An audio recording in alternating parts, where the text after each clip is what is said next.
Iran में मुहर्रम की पहली तारीख से ठीक पहले गुरुवार 26 जून को सुप्रीम लीडर खामनेई ने अपना टेलीविजन पैगाम दिया। ईरान इसराइल जंग के बाद ये उनका पहला संबोधन था। इस दौरान खामनेई ने इसराइल लफ्ज का इस्तेमाल नहीं किया। वो सिर्फ अमेरिका से मुखातिब थे और उसे जबरदस्त धमकाया। कहा, ईरान ने अमेरिकी रिजीम के मुंह पर जोरदार तमाचा मारा है। खामनेई के ताजा रुख के बाद ये चर्चा शुरू हो गई है कि इस वक्त किसी खुफिया बंकर में रह रहे ईरान के supreme leader Ayatollah Ali Khamenei आखिर कब बाहर आएंगे और पब्लिक के बीच अपनी बात रखेंगे। तेहरान से लेकर इसराइल की राजधानी तेल अवीव तक ये सवाल सुर्खियों में है। 13 जून को इसराइल के अटैक के तुरंत बाद खामनेई को तेहरान के पास ईरान आर्मी ने एक बंकर में रखा है। इसके बाद जंग के दौरान इसराइल के पीएम नेतन्याहू और डिफेंस मिनिस्टर इसराइल कॉट्स ने खुली धमकी दी थी कि ये जंग खामनेई की जान लेकर ही खत्म होगी। हालांकि ये धमकी बेअसर रही। जंग खत्म हुई और खामनेई टीवी पर संबोधन दे रहे हैं, लेकिन अब भी वो किसी खुफिया मकाम से लोगों से मुखातिब हैं। कुछ मीडिया रिपोर्ट दावा कर रही हैं कि ईरान के supreme leader Ayatollah Ali Khamenei कहाँ हैं, ये ईरान के राष्ट्रपति को भी नहीं पता है। खामनेई से ईरान के बड़े अफसरों का कनेक्शन कट गया है। ये खुलासा तब हुआ जब ईरान पर अमेरिकी बम गिरने से पहले तुर्की के प्रेसिडेंट रजब तैयब एर्दोगान ने खामनेई से संपर्क करने की कोशिश की। ईरान के प्रेसिडेंट डॉक्टर मसूद पजेश्कियान ने तुर्की से कहा कि खामनेई से संपर्क नहीं हो पा रहा है, इसलिए हम आपसे उनकी बात नहीं करा सकते। Aim right, achieve big at KR Mangalam University.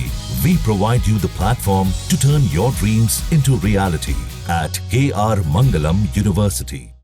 कहा जा रहा है कि इमाम खामनेई की सुरक्षा इस वक्त ईरान की स्पेशल सिक्योरिटी गार्ड के हवाले है। इन्हें सिपाही वली अम्र कहा जाता है।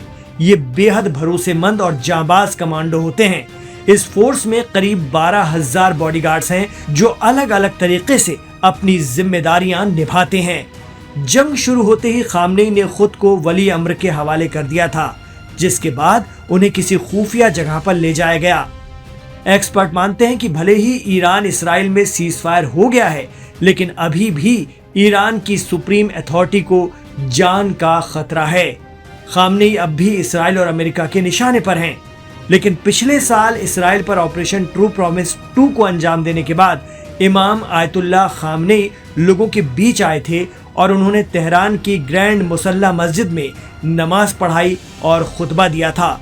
उस वक्त हजारों की भीड़ के सामने उन्होंने इसराइल और अमेरिका को चैलेंज किया था। अब जो चर्चा चल रही है उसके मुताबिक 28 जून को खामनेई बंकर से बाहर निकल सकते हैं। ईरान ने ऐलान किया है कि 28 जून को इस्राएली हमले में मारे गए कमांडर और वैज्ञानिकों की वो आखिरी रस्मात यानी अंतिम संस्कार अदा करेगा। ऐसे में इस बात की संभावना है कि ईरान के इन शहीद सैनिकों की नमाज जनाजा में खामनेई भी शामिल हों। आपको बता दें कि 2020 में ईरान में पासदारान इस्लाम की कुद्स फोर्स के कमांडर जनरल कासिम सुलेमानी का जब जनाजा निकला तो खामनेई रो पड़े थे। उन्होंने सुलेमानी की मौत को कभी ना भुलाने वाला बताया था। सुलेमानी की हत्या का आरोप भी अमेरिका की एजेंसियों पर ही लगता है।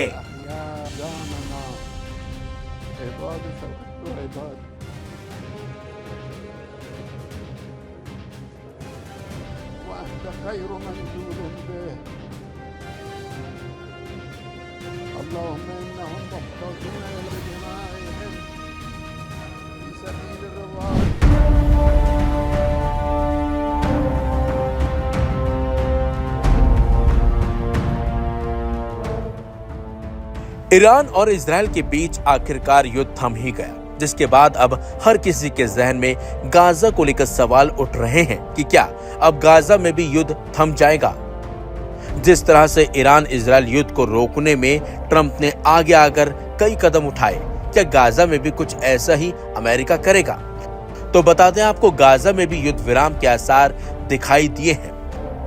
दरअसल अमेरिकी राष्ट्रपति डोनाल्ड ट्रंप ने बुधवार को कहा कि गाजा में इजराइल के युद्ध को खत्म करने की दिशा में तेजी से काम हो रहा है। 20 महीनों से जारी इस जंग को रोकने के लिए नया प्रस्ताव सामने आया है। ट्रंप ने नीदरलैंड में एक नाटो शिखर सम्मेलन में पहले पत्रकारों से कहा कि उन्हें लगता है गाजा को लेकर बहुत अच्छा डेवलपमेंट हो रहा है। स्टीव विटकॉफ ने मुझे बताया कि गाजा अब समाधान के बहुत करीब है। उम्मीद है कि जल्द बहुत अच्छी खबर मिलेगी। इसके साथ साथ इजरायली पीएम बेंजामिन नेतन्याहू ने इशारा किया कि ईरान के खिलाफ हालिया जंग से गाजा का युद्ध खत्म करने में मदद मिल सकती है। नेतन्याहू पर विपक्षी नेताओं, गाजा में बंधकों के रिश्तेदारों और यहां तक कि उनकी अपनी सरकार के कुछ सदस्यों की ओर से युद्ध खत्म करने के लिए दबाव बढ़ता जा रहा है। इसी बीच कतर ने ऐलान किया है कि वो एक नई सीजफायर की कोशिश करेगा।